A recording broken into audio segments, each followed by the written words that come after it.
사랑해 주님 감사합니다. 화요일의 하루의 일정도 하나님께서 무더운 온도 30도를 허락하셨지만 우리에게 쾌적한 하루의 일정들을 허락하여 주심을 감사합니다. 특히나 우리 어여쁜 주안이 주호를 하나님께서 굽어 살펴주시고 오늘도 사건 사고 중에 지켜주시며 무사히 집으로 귀가하게 하시고 아빠 박상민도 울산에서 출퇴근하는 길이 쉽지 않은데 하나님께서 이렇게 무사히 집으로 귀가하게 하여 주시니 감사합니다. 저도 오대인 권사님도 오늘의 하루를 잘 마무리할 수 있도록 보금자리로 잘 돌아오게 하여 주심을 감사합니다. 하나님, 우리의 일상이 무료하게 느껴질 수 있지만 이 일상의 반복들이 얼마나 감사한 일인지 잘 압니다.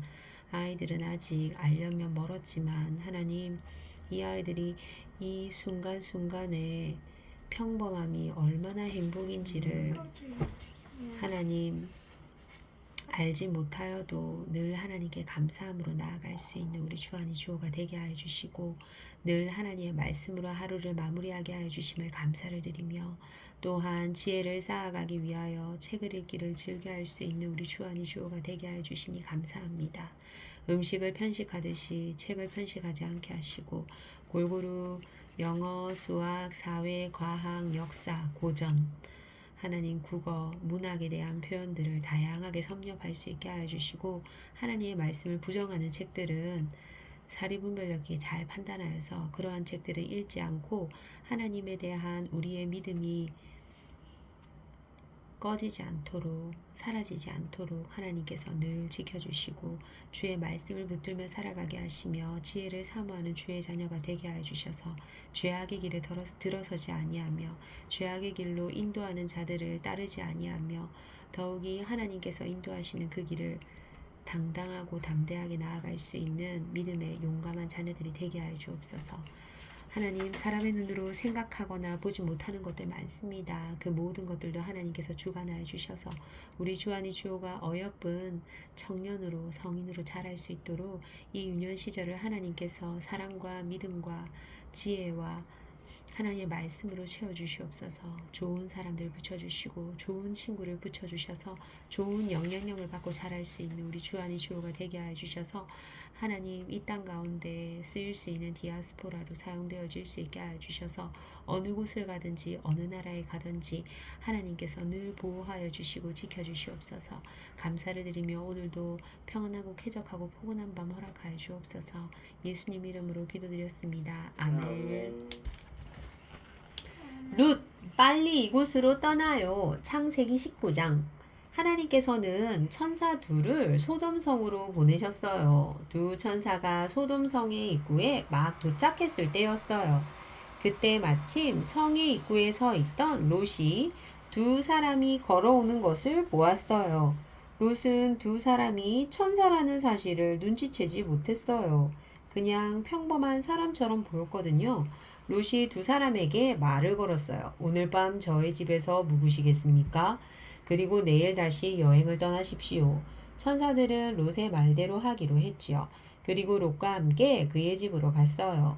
롯의 아내가 손님들을 위해 맛있는 음식을 준비해 왔어요.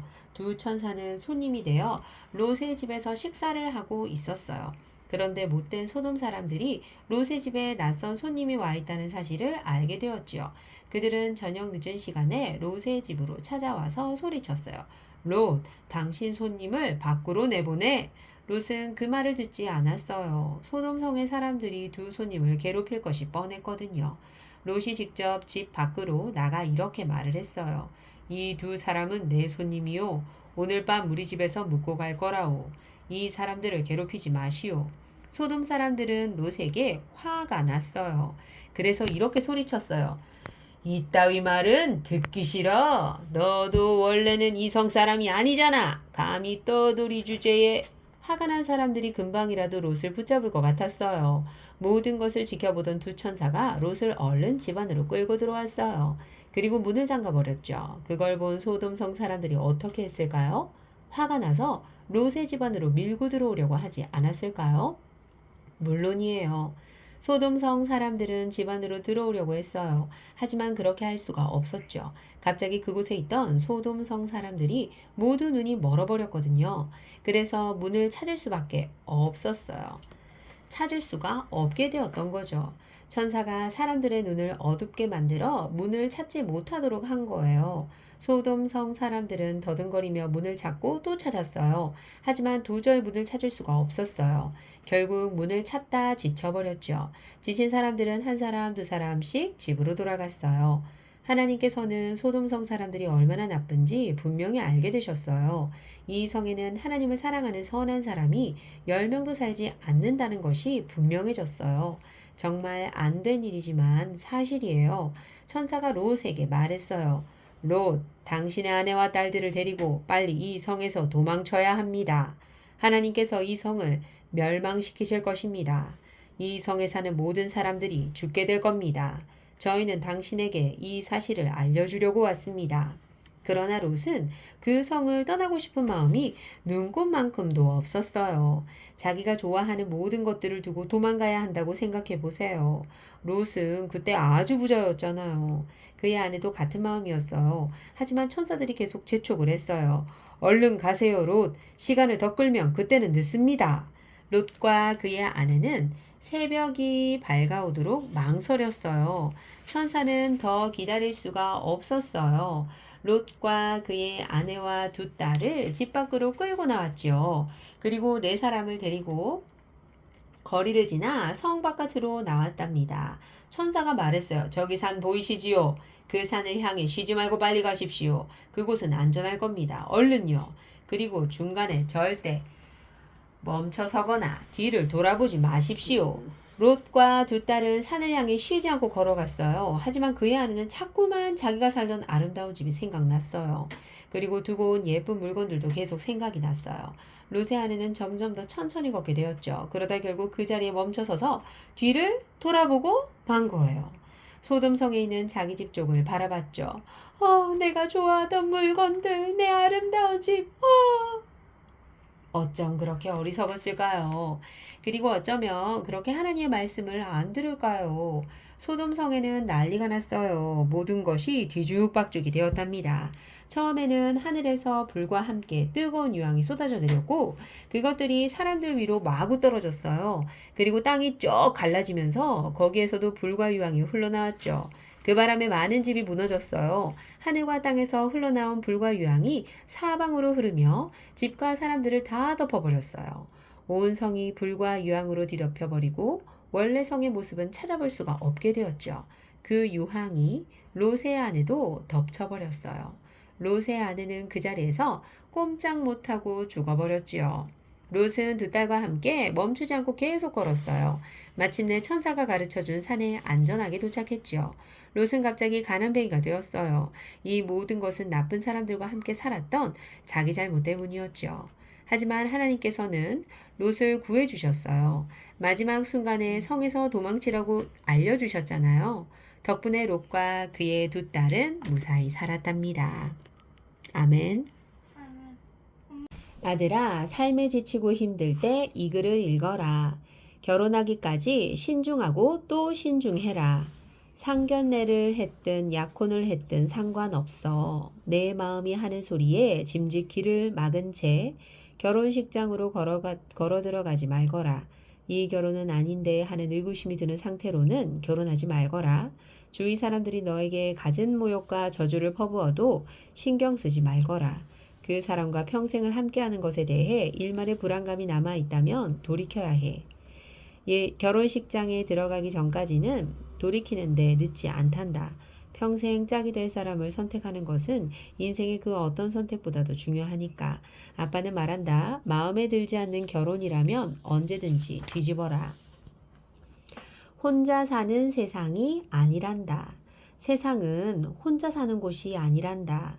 아주 오래전부터 인간은 집단을 이루며 생활해왔어. 외부의 천적들에 대항하기 위해 외롭지 않기 위해 사람들은 마을과 도시와 국가를 만들어 왔지. 공동체라는 집단은 집단 생활에 의거해 개인의 가치를 규정한단다. 예컨대 한 마을이 다른 외부의 존재들로부터 공격을 받았다고 해보자. 너는 이 마을에서 가장 힘이 센 사람이라고. 하지만 넌 싸우는 게 너무 싫어. 외부의 공격에 마을이 쓰러져 가고 있는데 너는 싸우는 게 싫어서 방관할 뿐이야. 그럴 때 마을 사람들은 너를 어떻게 생각할까? 싸움을 싫어하는 내 성향을 받아들이고 마냥 이해해 줄까? 아니, 마을 사람들은 너를 저주할지도 몰라. 이게 집단 생활이 규정하는 개인의 본질이란다. 공동체의 사회는 그 집단의 번성을 위해 개개인을 저마다의 능력대로 평가를 한단다.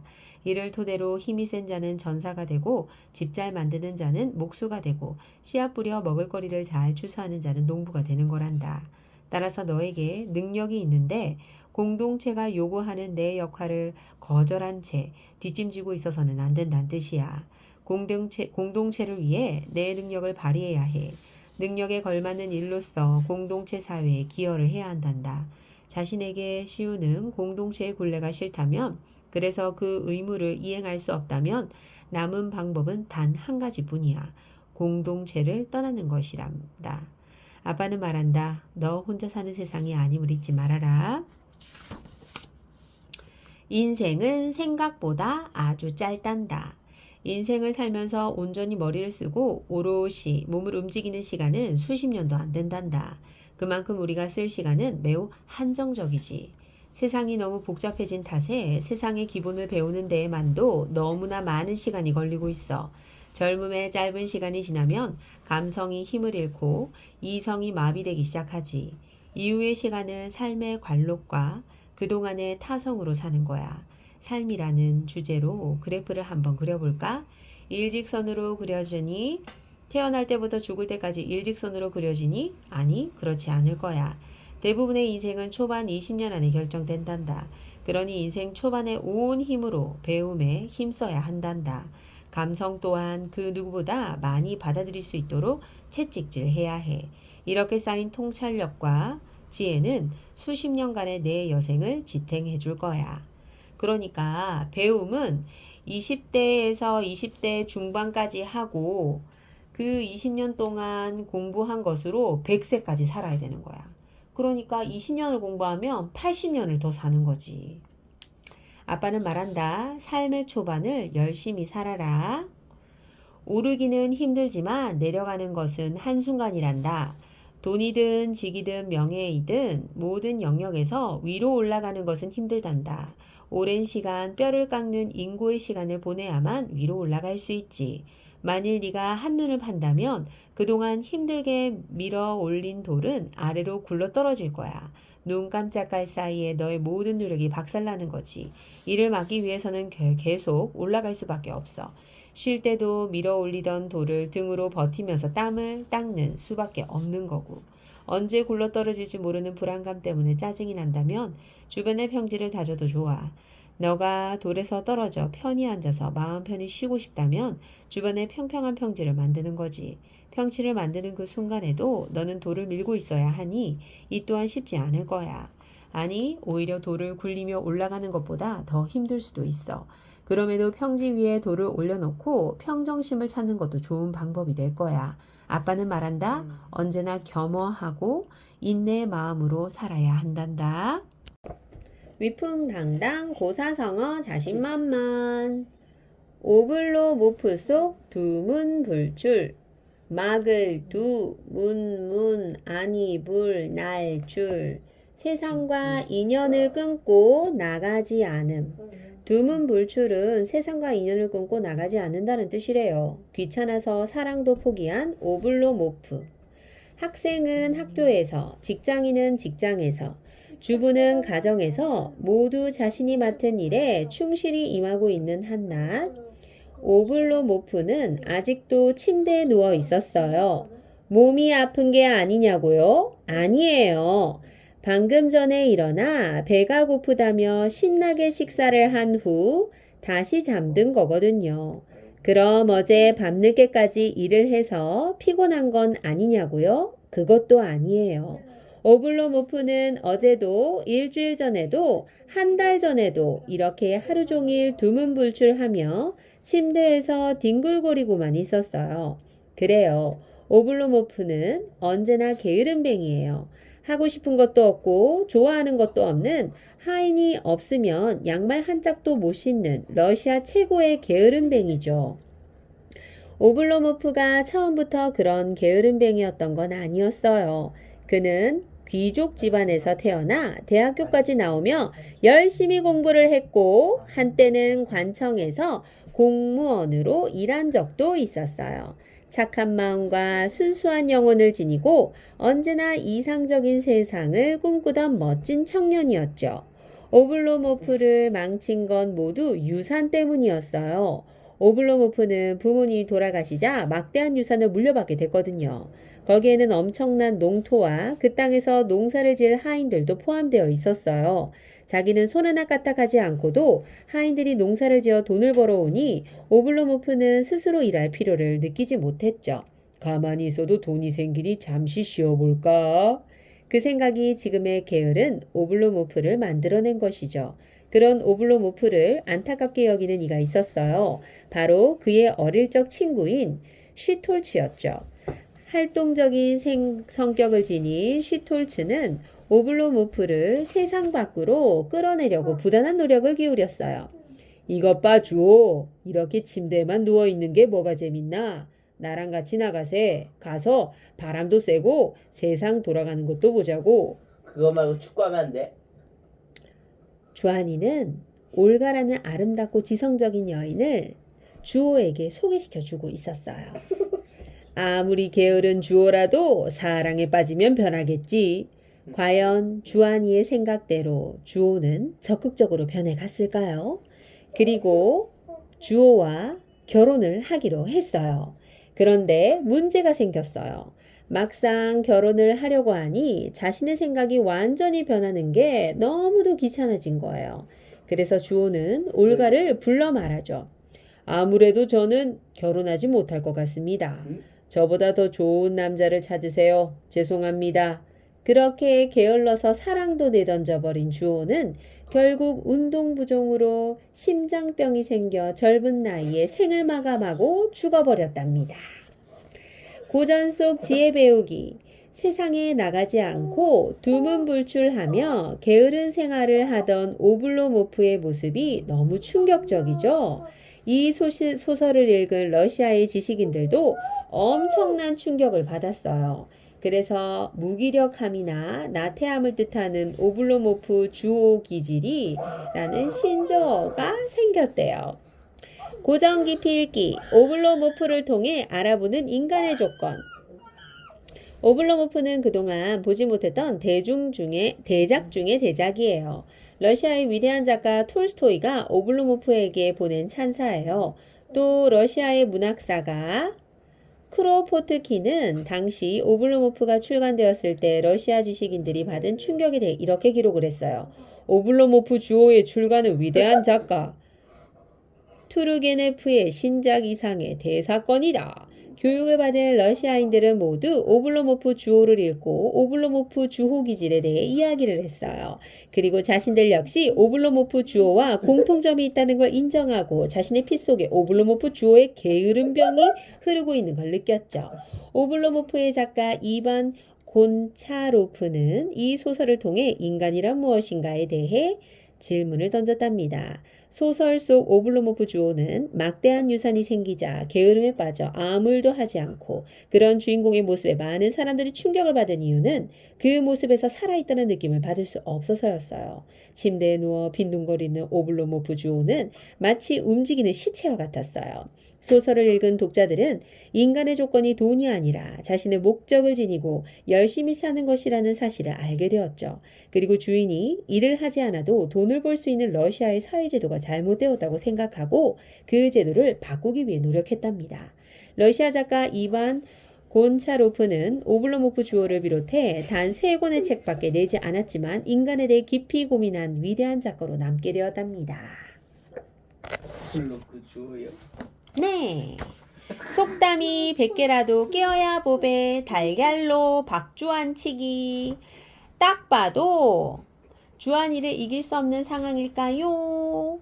달걀로 바위치기. 딱 봐도 상대를 이길 수 없는 상황이란 뜻이에요. 역사 황상벌의 전투.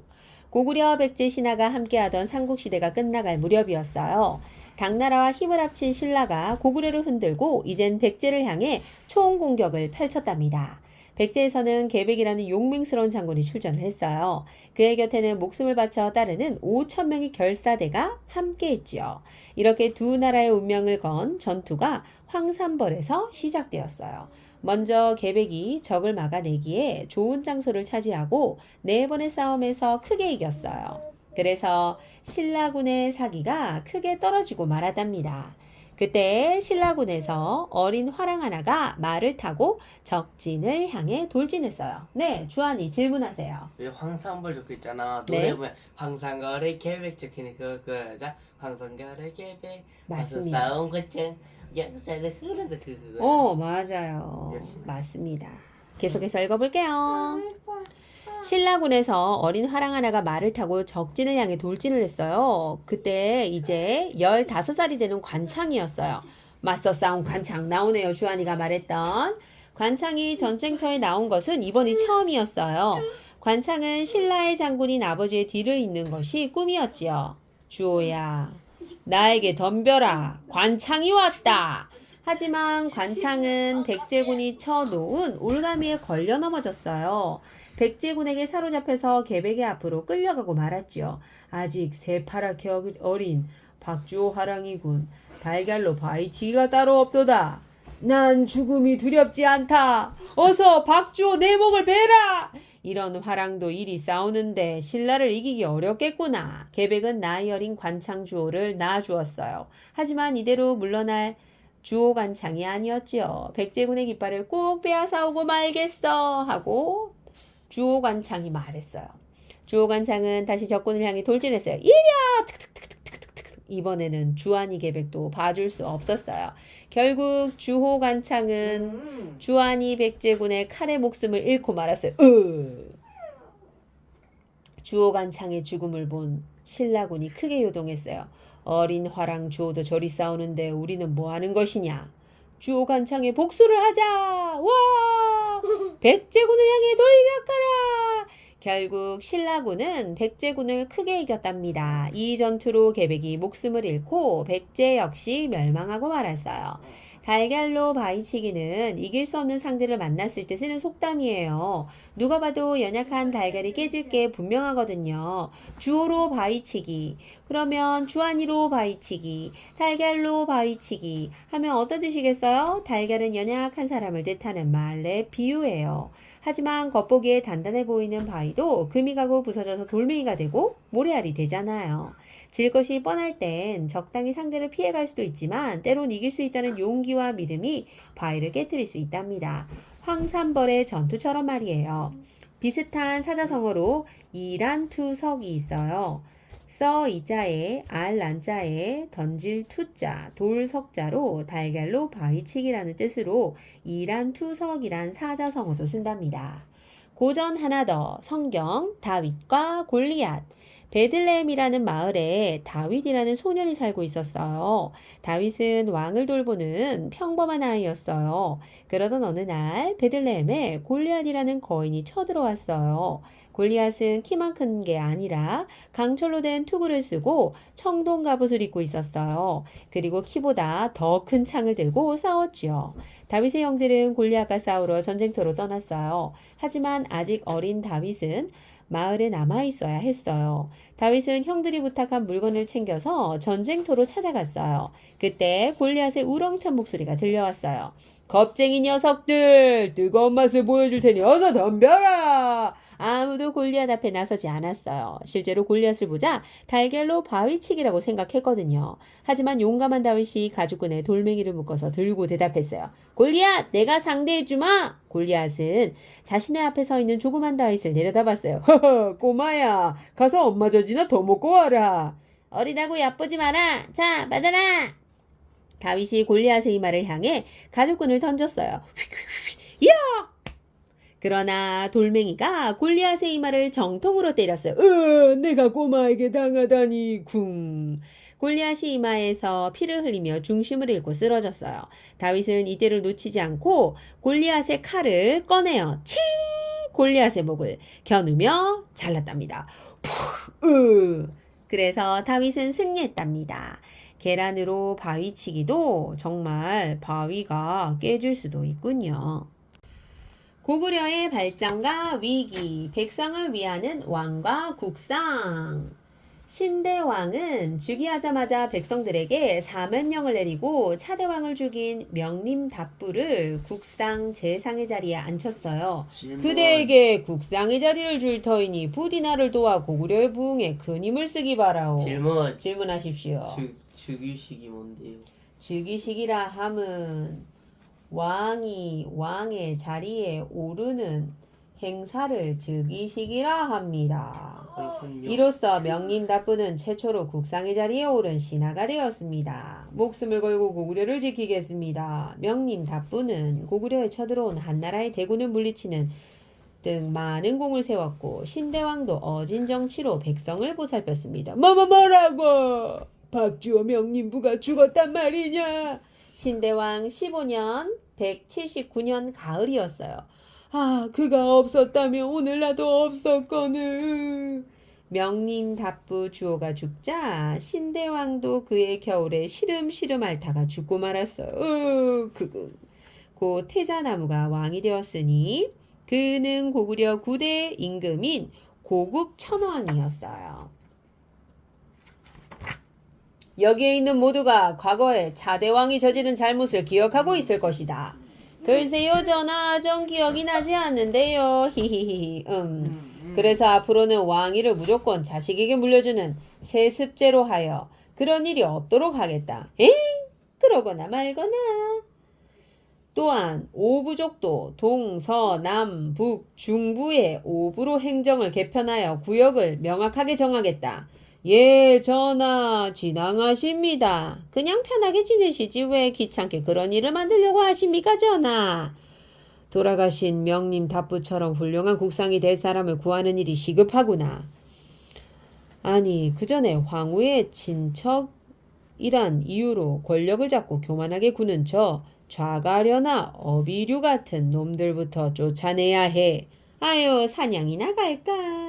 태조왕 때부터 더 강하게 왕권을 강화하던 고국천왕에게 왕후의 교만한 친척들은 눈에 가시나 같았어요. 오늘은 백성들의 집이나 빼앗아 볼까? 헤헤, 난 대제간 집 딸을 빼앗아서 총으로 부릴 거야. 좌가려님, 큰일 났습니다요. 무슨 소리야? 방금 들은 소식인데 전하께서 좌가려님이 교만하다고 죽이라는 명을 내리셨답니다. 뭐? 어쭈, 왕이 좀 까부는데? 누가 누굴 죽인다고? 맛을 봐야 정신을 차리겠군. 좌가려 등은 고국 천왕 13년 4월에 반란을 일으켜 왕도를 공격했어요. 하지만 고국 천왕은 군사를 동원하여 이들을 평정했지요.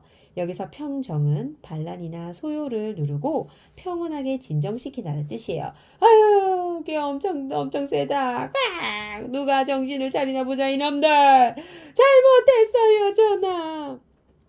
역적 좌거래를 물리쳤으니 다음에 할 일은 나를 도와 고구려를 발전시킬 신하를 찾는 것이다. 누구 추천할 만한 사람이 없느냐? 전하, 안류라는 자가 학식과 덕망이 있어 적격일 것입니다. 오, 그렇다면 당장 데려오거라.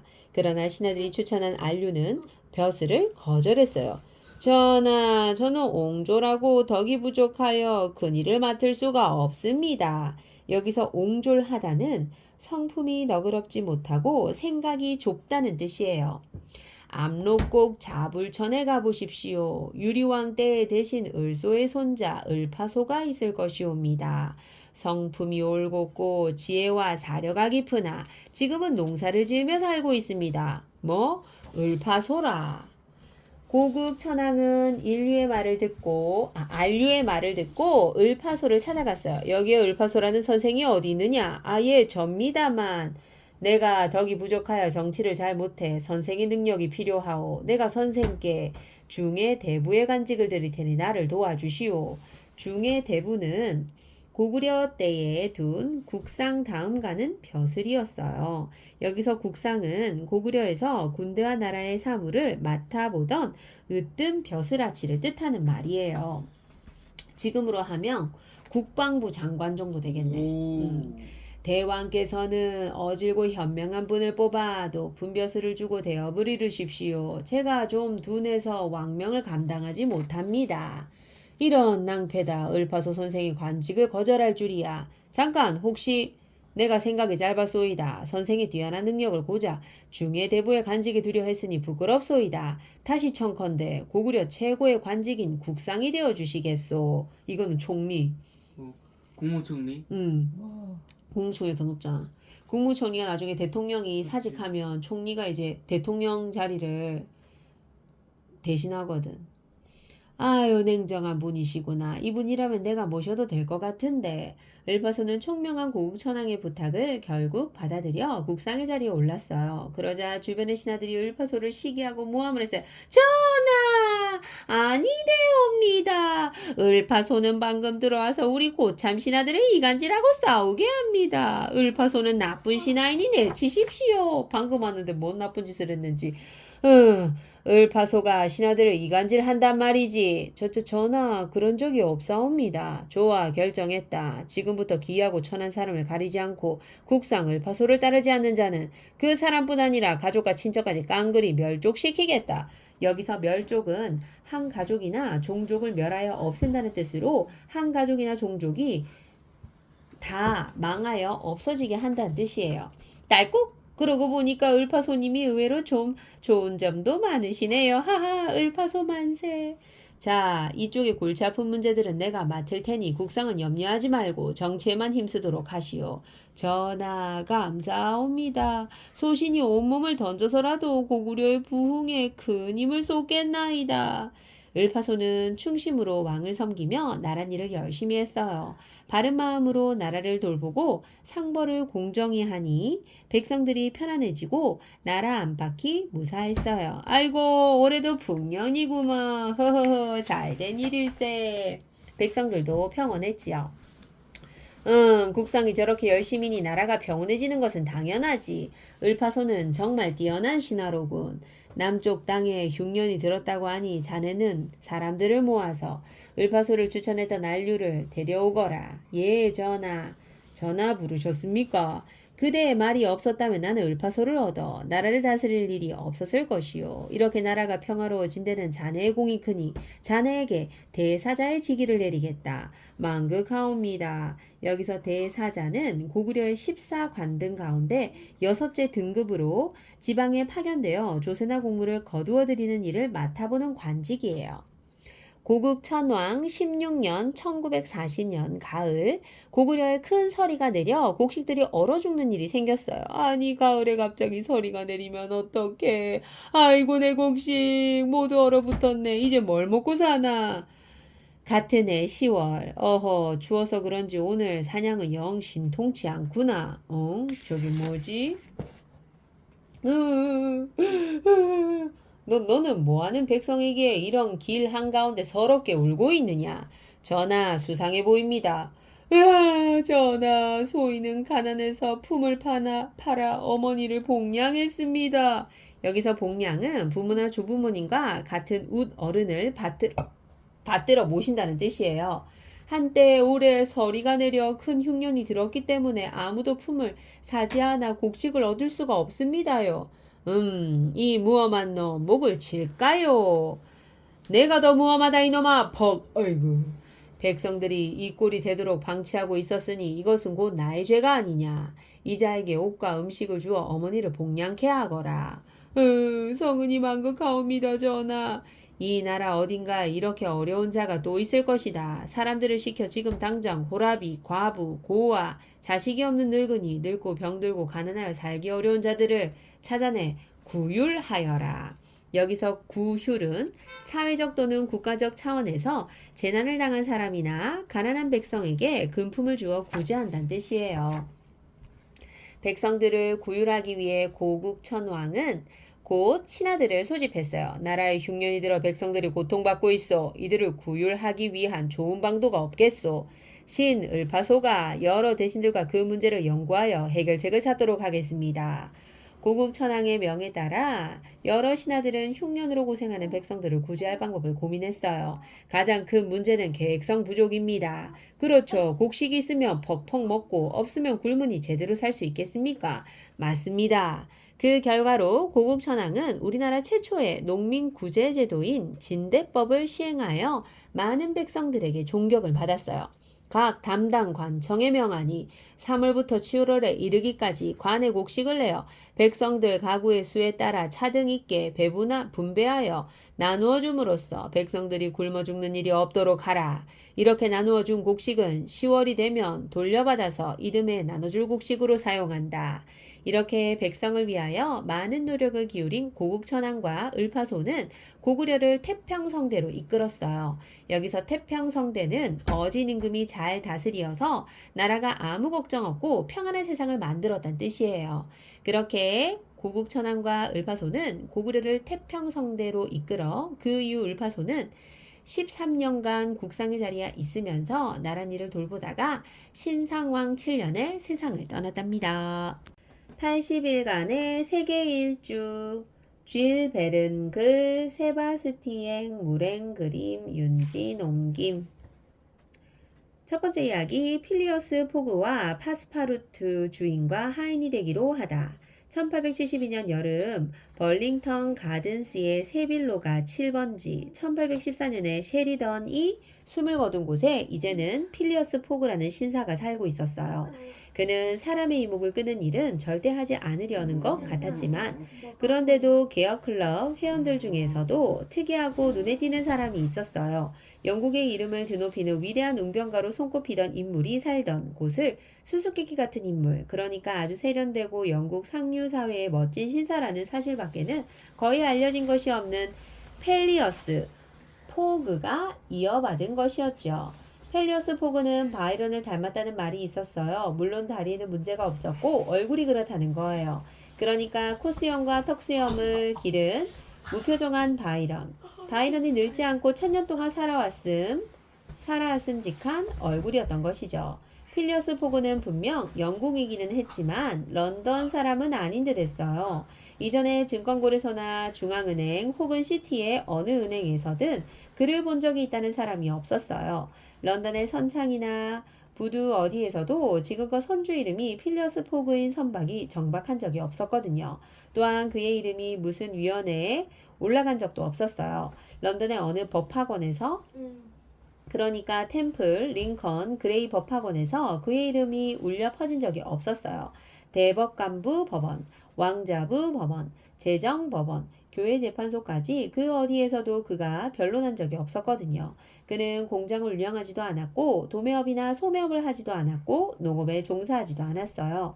왕립연구원에서도 런던 대학에서도 공예대학에서도 러셀 대학에서도 서부 문예대학에도 법률대학에도 그리고 여왕 폐하가 직접 후원하는 학술원에도 이름을 올린 적이 없었어요. 그러니까 그는 하모니카 연구소부터 해충을 박멸하기 위해 설립된 곤충 연구소까지 영국의 수도에 넘쳐나는 수많은 단체 어느 곳에도 소속하지 않았어요. 필리어스 포그는 개혁클럽의 회원이었죠. 그것이 전부였어요.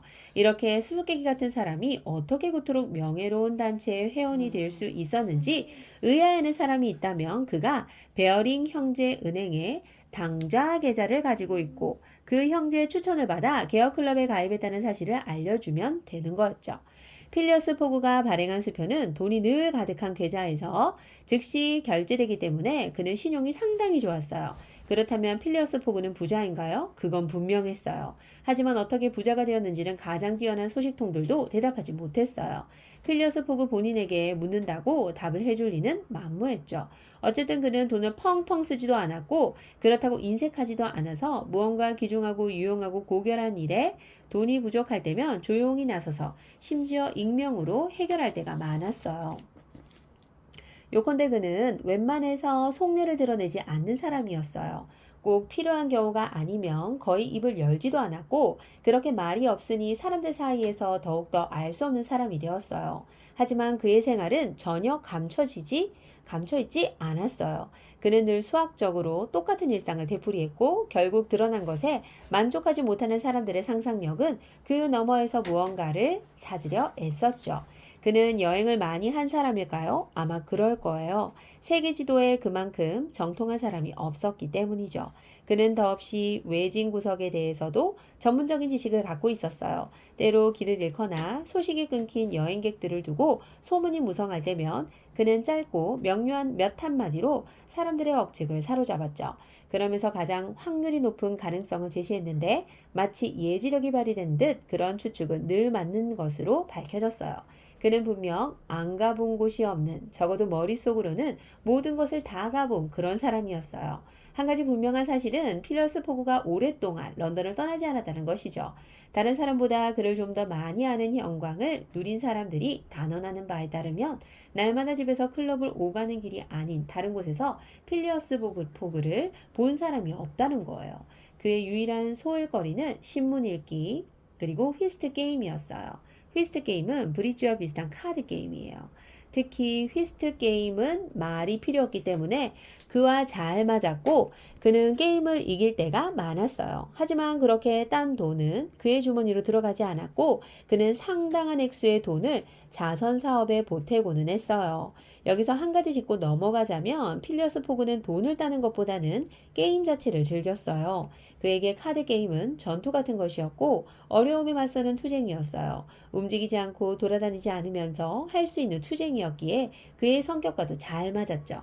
필리어스 포그에게는 아내도 자식도 친척도 친구도 아무도 없는 것 같았어요. 사실 아내와 자식 없이 혼자 사는 신사들은 있었지만 친척이나 친구마저 없다는 것은 좀 드문 일이거든요.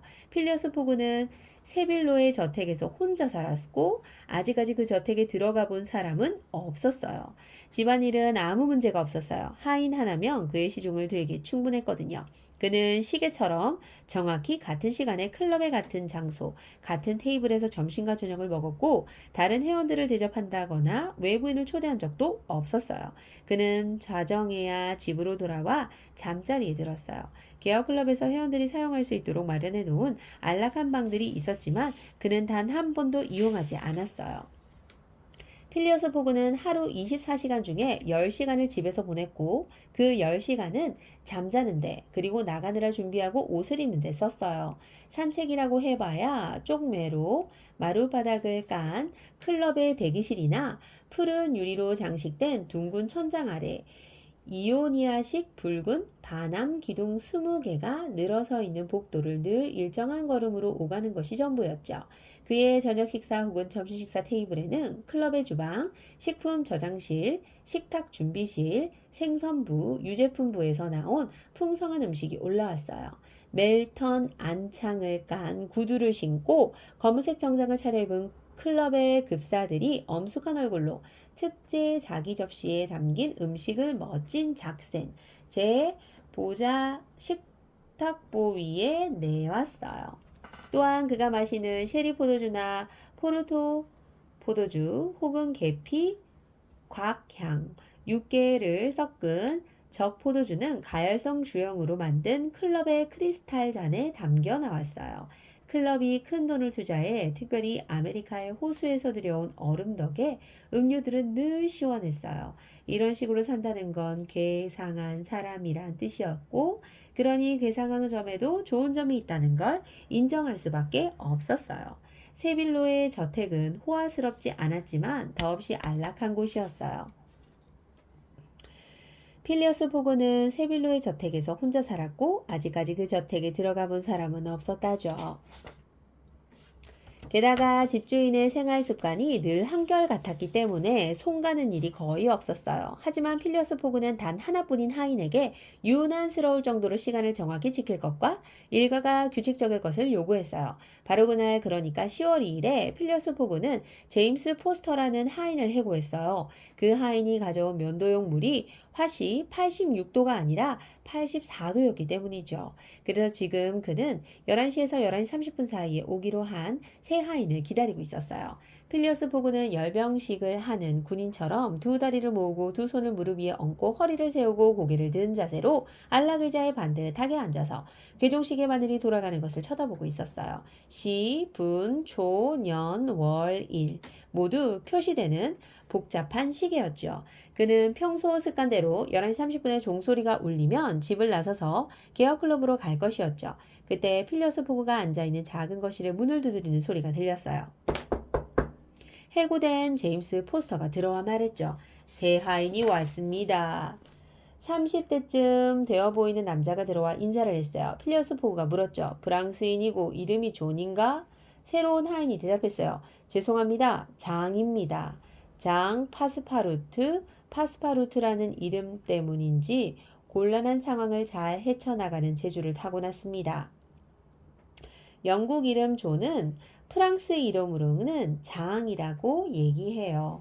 프랑스어로 파스파루트는 만능 열쇠라는 뜻이거든요. 무슨 일이나 다 해내는 사람이라는 뜻으로 파스파루트라는 말을 써요. 19세기 프랑스의 고개사로 처음 공중 근의 고개를 펼쳤던 고개사 레오타르.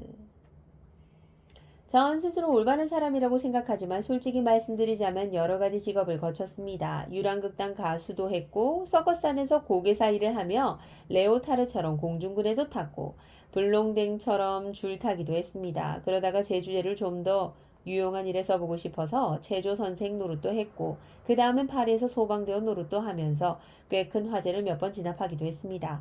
그러다가 5년 전에 프랑스를 떠나서 가정의 삶을 맛보고 싶어 영국에서 하인 일을 하고 있습니다. 얼마 전 일자리를 잃었고 필리어스 포그 씨에게 영국에서 가장 정확한 분이고 밖으로 다니지 않는 분이라는 얘기를 듣고 앞으로는 조용히 살면서 파스파루트라는 이름까지로 잊을 수 있으리라는 희망을 품고 이 자리에 왔습니다. 파스파루트라는 이름이 마음에 드네. 추천도 받았고 알고 보니 평판도 좋더군. 조건은 알고 있나? 알고 있습니다. 좋아. 지금 몇 시인가? 조개 작은 주머니에서 커다란 은시계를 꺼내 쳐다보며 파스파루트가 대답했어요. 11시 22분입니다. 포그가 말했어요. 그 시기가 늦는군. 죄송하지만 그럴 리가 없습니다. 자네 시계는 4분 늦어. 상관없네. 몇 분 차이 나는지 확인했으면 됐으니까. 그러니까 지금부터 1872년 10월 2일 수요일 오전 11시 29분부터 자네는 하인으로 고용하겠네. 필리어스 포그는 바로 일어섰고 왼손으로 모자를 집어들었어요. 그는 기계적인 동작으로 모자를 쓴 다음 더 이상 아무 말 없이 그대로 나가버렸어요. 파스파루트는 대문이 닫힌 소리를 들었어요. 새 주인이 나가는 소리였지요. 잠시 후 다시 또 대문이 닫히는 소리가 끽 철컥 들렸어요. 이번에는 전 임자인 제임스 포스터가 떠나는 소리였죠. 파스파루트는 세빌로의 저택에 혼자 남았답니다.